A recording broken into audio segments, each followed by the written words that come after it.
প্রিয় দর্শকবৃন্দ, আজকে আবার নতুন একটি পর্ব নিয়ে আপনাদের মাঝে হাজির হলাম। আর সকাল থেকে ইচ্ছে করছিল একটু চা খাওয়ার জন্য, তাই আমার মিষ্টি বউকে বললাম একটু চা বসাতে। তো সে চা তৈরি করে আমাকে সুন্দর করে পরিবেশন করে দিল। দেন পরিবেশন করার সময় বলছিল যে চার ভিডিওটি করো, দেন করে ফেললাম। তো চা নিয়ে চলে এলাম রুমে এসে আমার মেয়েকে বললাম যে মামনি আসো, ড্যাডির কাছে আসো, ড্যাডি চা খাচ্ছি, তুমি দেখো। বাট এর মাঝে একটু বলে রাখি, please subscribe my YouTube channel please. Then আমার মেয়ে তার মামনির সাথে চেয়ারে বসে বসে খেলা করছে, সে আসবে না। আমি বারবার তাকে ডাকছি যে মামনি আসো, ড্যাডির কাছে আসো, ড্যাডি চা খাচ্ছি, দেখে যাও। বাট সে দেখুন কিভাবে খেলা করছে, সে মোটেই আমার কাছে আসবে না এখন। অ্যান্ড ফাইনালি সে কি করলো দেখেন, আমার সাথে সে ঝগড়া শুরু করে দিল এক প্রকার। সে দাঁড়িয়ে দাঁড়িয়ে আমার সাথে ঝগড়া করছে, আসবেই না, সে চেয়ার দিয়ে খেলা করবে। আর মেয়েটা আসলে খুব রাগী, হুটহাট রেগে যায়, আর ও খুব অভিমানী। সে কিছু বলা যায় তো না, মামনি কি কিছু বলেছে? বললেই হুট করে রেগে যায়। মামনি কি বলেছে? বলবে না মামনি কি বলেছে? ওটা মামনির কাছে। আমি ডিম খাবো না। শিওর? কি করছো? তুমি কি করছো? দাদে, কি করছো? তুমি কি করছো?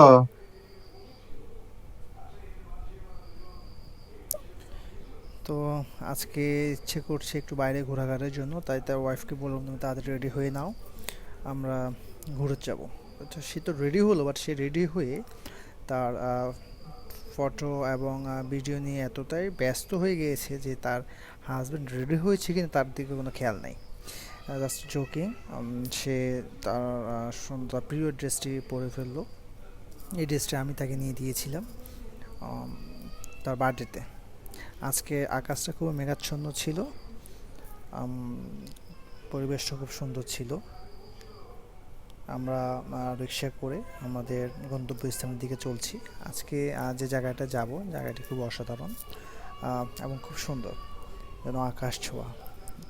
যে স্থানটিতে যাচ্ছি আমরা, ওই স্থানটি এক কথায় বলা চলে এটি এক ধরনের মেঘ ছোঁয়ার মতো একটা জায়গা। আপনারা দেখলেই বুঝতে পারবেন। আকাশের ভিউটা দেখুন, একদিকে ঘন কালো মেঘ, একদিকে রোদের ঝলমলানি। তো সব কিছু মিলে আমরা প্রায় চলে আসছি। 2 থেকে 3 মিনিট পর আমরা নেমে যাব। আমরা ট্রাঙ্ক রোড থেকে আহ, আর মাত্র 2-3 মিনিটের মধ্যে আমরা আমাদের গন্তব্যস্থানে গিয়ে পৌঁছাবো। তো ফেনীর পরিবেশটা আসলে খুব সুন্দর, আসলে খুব অসাধারণ ফেনীর পরিবেশ। যারা ফেনীতে এখনও আসেননি, আমি বলবো তারা একবার হলো এসে ঘুরে যান, ফেনী প্রকৃতি এবং ফেনী মানুষদের সাথে মিশে যান। দেন আমরা চলে এলাম আমাদের সেই আকাশ ছোঁয়া বা মেঘ ছোঁয়া সেই স্থানটিতে, স্কাইল্যান্ড। এই রেস্টুরেন্টটির নেচারটা আসলে খুব সুন্দর, এটি ছাদের উপর করা হয়েছে। এই রেস্টুরেন্টটি তারা চেষ্টা করেছে রেস্টুরেন্টের নেচারটাকে খুব প্রকৃতিময় করে গড়ে তোলার জন্য, যেটা আপনারা দেখলেই বুঝতে পারছেন। আসলে অনেক সুন্দর, আর যে বিশেষ করে ছাদের উপর হওয়াতে এই প্রকৃতির বাতাসটা খুব ভালো উপভোগ হচ্ছিল। চারপাশ খোলামেলা। আম, আমার মেয়ে এই জায়গাটা যেতে খুবই পছন্দ করে। সে আমি এখানে অনেকবারই গিয়েছি, আজকে আজকে নতুন নয়। এতে এ নিয়ে আমি 5 থেকে 6 বার গিয়েছি এই স্থানটাকে, এই রেস্টুরেন্টে। অনেক সুন্দর। সবচেয়ে বেশি ভালো লাগে এই রেস্টুরেন্টটার প্রাকৃতিক খোলামেলা। ছাদের উপর দাঁড়ালে আকাশ দেখা যায়, পাশাপাশি ফেনী ভিউটাও দেখা যায়। তো আমরা কিছুক্ষণ পরে আমরা কিছু ছবি তুললাম। দেন আমরা নেচারটাকে একটু ক্যাপচার করে নিলাম, এই পরিবেশটাকে, ভিউটাকে। খুব সুন্দর লাগছিল।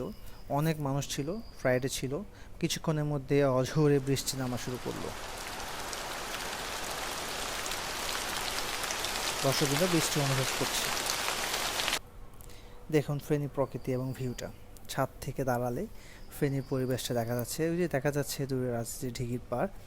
আম, খুব সুন্দর লাগছে পরিবেশটা, খুব অসাধারণ মেঘলাময় আকাশ। তো আস্তে আস্তে সন্ধ্যা নেমে আসছিল, তো সন্ধ্যার ভিউটা আসলে খুব অসাধারণ ছিল তখন। আসলে যারা যায়নি তারা গেলে মিস করবেন, না গেলে মিস করবেন জায়গাটা। যে সকালবেলা থেকে এই রেস্টুরেন্টটার সুন্দর ভিউটা আসলে খুব সুন্দর। যখন তারা লাইটিংটার জ্বালিয়ে দেয় তখন দেখা যায় যে আসলে নেচারটাই চেঞ্জ হয়ে যায়, খুব অসাধারণ লাগে দেখতে। এখানে একটা দোলনা আছে, দোলনাটা খুবই সফটলি, বাট ওই দিন বৃষ্টি ছিল বিদায় তারা হয়তো বা দোলনার কোশনটাকে সরিয়ে রেখেছিল। দেন আমার ওয়াইফ তার ভিডিও শ্যুট করা স্টার্ট করে ফেললো, পাশাপাশি আমার মেয়েও, মা যেমন মেয়েও তেমন কথায় আছে। আমার ওয়াইফকে কিছু ফটোশ্যুট অ্যান্ড ভিডিও শ্যুট করে দিলাম। এখানে একটা ছোট একটা অ্যাকুরিয়াম আছে, দেখতে পাচ্ছেন। আর এখানে অনেক ধরনের ফুলের গাছ আছে। তারপরে হচ্ছে এখানকার কয়েকটা স্ট্যান্ডে উপরে গ্লাসের ডেকোরেশন করা খুব অসাধারণ। নিচে বসলেই বৃষ্টির যে রিমঝিম আওয়াজ শোনা যায় এবং অনুভব করা যায়। আমি আকাশটা কেন ভিউ করছি, কারণ যে সিচুয়েশনটা ছিল ওই সিচুয়েশনটায় আকাশটা নেচারটা অনেক সুন্দর লাগছিল। মেঘলাময় একটা সময়, আসলে এরকম সময়টা সচরাচর দেখা যায় না এখনকার সময়ে। দেখুন দূরে কত সুন্দর আকাশ দেখা যাচ্ছে, এবং মনে হচ্ছে যেন আমরা মেঘ ছুঁয়ে যাচ্ছি। মেয়েকে যতবার বলছি মামনি ড্যাডির কাছে আসো, সে ঘুরে ফিরে সে মামনির কাছে যাবে। মামনি ভিডিও শ্যুট করছে বিদায় সেও করতে হবে। শুক্রবার থাকাতে এখানে মানুষজন অনেক বেশি ছিল, বাট আমরা বাইরে বসার চেষ্টা করেছিলাম, কিন্তু কিছুক্ষণ পর পর বৃষ্টি আসার কারণে আর বসা হলো না। কারণ যে আমরা ফার্স্ট টাইম আমরা গিয়ে বাইরেই বসেছিলাম, কিন্তু যখন বৃষ্টি শুরু হলো দেন আমরা আবার ভিতরে চলে এসেছিলাম। এখন যখন শ্যুট করছে এখন বৃষ্টি ছিল না বিদায়, দেন আমরা ভিতরে বসলাম। ফাইনালি আমরা ভিতরে বসে ডিসিশন নিলাম যে আমরা ভিতরে বসে অর্ডার করব, যেহেতু বাইরে কিছুক্ষণ পর পর বৃষ্টি আসছে। তো আমার মেয়ে অর্ডার করলো, সে অর্ডার করছে, সে খাবে। ভিতরে ডেকোরেশনটা আসলে অনেক সুন্দর, উপরে তারা কাঠ দিয়ে লাইটিং একটা খুব সুন্দর একটা ডেকোরেশন করেছে। আমার কাছে খুব ভালো লেগেছে ওনাদের ডেকোরেশনটা, সিম্পলির মধ্যে ছোটোখাটোর ভিতরে অনেক সুন্দর করে তারা ফুটিয়ে তুলেছে, গুছিয়েছে, গোছানোর চেষ্টা করেছে। যেখানে যায় আমার মেয়ের সবচেয়ে প্রিয় জিনিস, ও স্ট্রবেরি খেতে ভালোবাসে, তাই ও স্ট্রবেরি জুসটাই পছন্দ করে। ওর জন্য যেখানেই আমরা যাই, যে রেস্টুরেন্টে যাই, আমরা সবসময় চেষ্টা করি যাতে স্ট্রবেরি জুসটা যাতে থাকে, বাট উইদাউট আইস। উইদাউট আইস আপনারাও চেষ্টা করবেন বরফ ছাড়া, যাতে বাচ্চারা যাতে বরফ ছাড়া খায়, কারণ এই আইসটা ওদের জন্য অনেক ক্ষতি করতে পারে।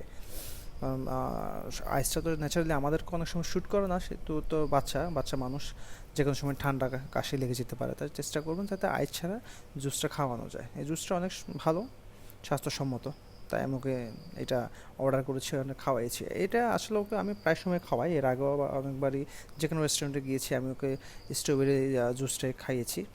এটা ও ভালোবাসে খেতে, জানি না কেন, বাট এটার ফ্লেভারটা হয়তো ওর কাছে ভালো লাগে, তাই ও এটা খেতে পছন্দ করে। মানে আমার যেটা ওপিনিয়ন আর কি।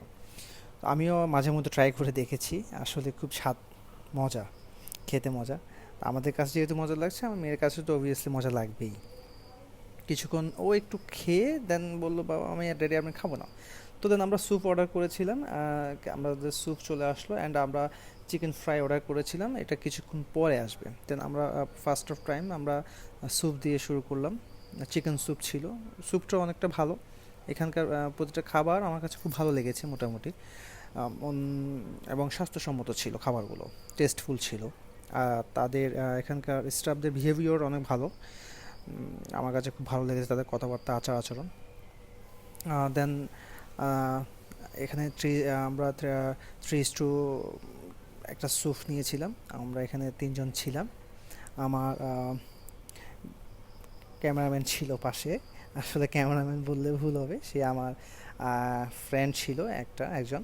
তো আজকে তো ওই দিন হঠাৎ করে তার সাথে দেখা হয়ে গেল বিধে সে জাস্ট আমাকে সহযোগিতা করেছে, আর কিছুই না। তো উনি থাকাতে অনেকটা ভালো হয়েছে যে আমাদের কিছু শ্যুট উনি করে দিয়েছে। আমার মেয়েকে বললাম মামুন তুমি খাবে, বাট সে দেখছে ওকে দিয়ে আসলে এটা কেমন খেতে, মানে খেলে কি ঝাল লাগবে কি না, কেমন লাগবে সেটা নিয়েও আসলে থিঙ্কিং। কারণ ওই দেখুন ও যে স্ট্রবেরি জুসটা নিয়েছে, ও 2 চুমুক খেয়েছে মাত্র, খেয়ে দেন ও আর খাবে না। আমাকে বলছিল ড্যাডি আমি এটা খাবো না, তুমি খাও, এবং মামনিকে খাইয়ে দাও। আমি বললাম যে মামনি স্যুপ খাও, তো না এটা খেলে ঝাল লাগবে। তো সে বারবার দেখছিল আমারটা এবং ওর মামনিরটা, যে এটা কেমন খেতে। আমি খেয়ে টেস্ট করলাম, আমার কাছে খুব ভালো লেগেছে স্যুপটা খেতে, টেস্টফুল ছিল। হ্যাঁ, মোটামুটি টেস্টফুল ছিল, খুব ভালো ছিল স্যুপটা। তো আমি আবার যেখানে যাই আমি আমার ওয়াইফকে খাইয়ে দিই, কারণ এটা আমার হ্যাবিট বলেন বা ভালোবাসা বলেন, দুটোই। ওর কাছেও ও স্যুপটা ভালো লেগেছে। ও স্যুপটা খাওয়ার পর আমি জিজ্ঞেস করলাম যে কেমন হয়েছে, না ওর ওপিনিয়নটা বেটার ছিল। আসলে যেটা ভালো সেটা তো অবভিয়াসলি ভালো বলতেই হবে। তো মামনিকে জিজ্ঞেস করলাম, মামনি একটু খাও, বাট ও খাবেই না। অ্যান্ড আমাদের চিকেন ফ্রাইটা চলে আসলো। আসলে এখানে চিকেন ফ্রাই ছিল আরও বেশি, বাট আমরা খেতে খেতে এমন একটা অবস্থা হয়েছে যে ছবি তোলার জন্য সময়ই পাই নাই। তো দেন খাওয়া দাওয়া শেষে লাস্টবার মতো আরেকটু বাইরের নেচারটা ঘুরে আসার জন্য বাইরে গেলাম। তখনও বৃষ্টি পড়ছিল, ফুটাফুটা বৃষ্টি পড়ছিল, তাই আর আসলে মোবাইল নিয়ে শ্যুট করাটা পসিবল হচ্ছিল না, কারণ যেহেতু অনেক বৃষ্টি, এখনও বৃষ্টি থেমে গিয়েছে। দেন আমরা বের হলাম, নেচারটা আবার আরেকটু শ্যুট করে নিলাম। এখানকার অ্যাকোরিয়ামগুলো ভিতরে কিছু মাছ ছিল, মাছগুলো খুব ছোট পরিমাণে ছিল, যার কারণে খুব ক্লিয়ারলি দেখা যাচ্ছিল না। তারপর যতটুকু পেরেছি শ্যুট করার জন্য। দেন বের হওয়ার সময় তাদের একটি বড় একটি আয়না ছিল, যে আয়নাটাতে আমরা আমাদের তিনজনকে ফ্রেমে আবদ্ধ করে নিলাম স্মৃতি হিসেবে। আসলে সচরাচর সবসময় তো কর্মব্যস্ততার মাঝে এরকম সময় খুঁজে পাওয়া যায় না। দেন আমরা যখন রওনা করলাম তখন আবার বৃষ্টি শুরু হয়ে গেল, ঝুম বৃষ্টি এক কথা বলা চলে এটাকে, ঝুম বৃষ্টি। তো দিন শেষে হচ্ছে কি, সবসময় চেষ্টা করি আমি আমার কর্মব্যস্ততার মাঝে পরিবারকে কিছুটা সময় দিতে, কারণ সবাই তো সবার কর্মজীবন নিয়ে ব্যস্ত। এই কর্মজীবন তো ব্যস্ততা তো সারা জীবনই থাকবে, তারপরেও আমরা চেষ্টা করতে হবে যাতে কিছুটা সময় পরিবারকে দেওয়া যায়। আসলে আমরা কিসের জন্য কাজ করি, কিসের জন্য রুজি রোজগার করি, সব কিছুই তো পরিবারকে ঘিরেই। তো যদি দিন শেষে পরিবারকে ভালো না রাখতে পারি, তাহলে আসলে এই কর্মজীবনে ব্যস্ততা নিয়েই বা কী হবে। তা আমি বলবো যে সবাইকে জীবন মানে সারাটা সময়ের মধ্যে 24 ঘন্টার মধ্যে কিছুটা সময় যাতে পরিবারকে দেওয়া যায় সে চেষ্টা করার জন্য আমরা সবাই চেষ্টা করি, কম বেশি সবাই চেষ্টা করি। আসলে অনেকের লাইফটা, জব বলেন বিজনেস বলেন, এতটাই ব্যস্ত হয়ে থাকে যে আসলে সময় বের করা যায় না। তারপরও চেষ্টা করা উচিত যাতে স্ত্রী সন্তানদেরকে নিয়ে একটু আধা ঘন্টা 1 ঘন্টা বা 2 ঘন্টার জন্য একটু ঘুরে আসা যায়, একটু অফ ডেগুলোতে যাতে তাদেরকে সময় দেওয়া যায়, কারণ আপনার বেবিও তো আপনার দিকেই তাকিয়ে আছে। তো ওভারঅল আমরা বাড়ির উদ্দেশ্যে চলে আসছি, কিছুক্ষণের মধ্যে আমাদের বাড়ি চলে আসবে। আমার আসলে রাতের অন্ধকার তো, তাই ফুটেজটা ঠিক মতো আসছিল না। তারপর চেষ্টা করেছি আপনাদেরকে একটু দেখানোর জন্য কিভাবে আমি আমাদের ফেনী থেকে আমাদের বাড়িতে যেতে হয়। আসলে মহিপাল থেকে আমাদের বাড়ির দূরত্ব অত বেশি না, সর্বোচ্চ 5 থেকে 6 মিনিট লাগে সিএনজিতে। তো রাতের নেচারটা খুব সুন্দর লাগছিল বিদায় আসলে শ্যুটটা করে রেখেছিলাম, দ্যাটস ইট, আর কিছুই না। তো বন্ধু, দর্শকবৃন্দ, আজকের জন্য এই পর্যন্তই। সবাইকে ধন্যবাদ জানাই, এবং সবাই ভালো থাকেন, সুস্থ থাকেন, নিজেদের প্রতি খেয়াল রাখবেন, ফ্যামিলিকে সময় দিবেন, এবং নিজেকে ভালো রাখার চেষ্টা রাখবেন, কারণ সবাই এক সময়, সবাই তো মানুষ। তো আজকে